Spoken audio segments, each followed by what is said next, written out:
Peter Abelard and Héloïse d'Argentel stand as one of the most enduring and tragic couples in medieval history, their story intertwining love, intellect, scandal, and spiritual struggle in a way that has captured imaginations for centuries.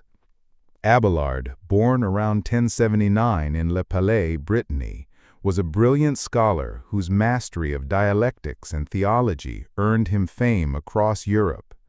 Highly ambitious and unafraid of controversy, he often challenged the established authorities of his day, particularly in theological debate, which made him both admired and resented within the academic and ecclesiastical communities. Héloïse, born around 1100 and raised under the care of her uncle Fulbert, a canon of the Cathedral of Notre Dame in Paris, was equally exceptional. At a time when most women were denied formal education, she was fluent in Latin, well-read in classical literature, and known for her sharp intellect as well as her beauty. When Fulbert sought the best possible tutor for his gifted niece, Abelard was the obvious choice, already a celebrated master in Paris. The relationship between teacher and student quickly evolved into a passionate romance, conducted in secrecy due to the rigid moral codes of the period and the social risks to both of their reputations. Their love was intense, intellectual, and physical, expressed in stolen moments and secret meetings, yet it was also reckless. When Héloïse became pregnant, Abelard secretly sent her to his family in Brittany, where she gave birth to their son, whom they named Astrolabe, a name reflecting Abelard's love for classical learning and science.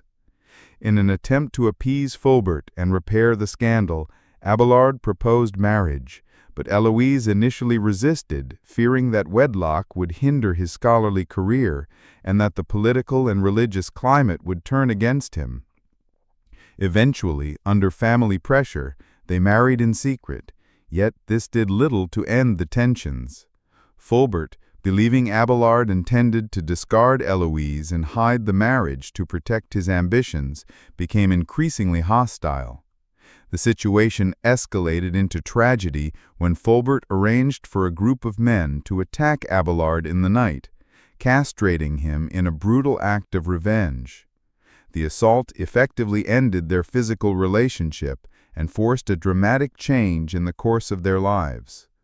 Abelard, humiliated and physically broken, entered the monastic life as a Benedictine monk, while Héloïse, at his urging, became a nun, eventually becoming abbess of the Paraclete, a religious community Abelard had founded. Though separated, they began a correspondence that has survived through the centuries, consisting of deeply personal and philosophical letters in which they explored themes of love, sin, sacrifice, theology, and the struggle between earthly passion and spiritual duty. These letters reveal Héloïse's unwavering love and emotional honesty, often more candid than Abelard's own writings, and they testify to the enduring bond between them, despite the impossibility of their union.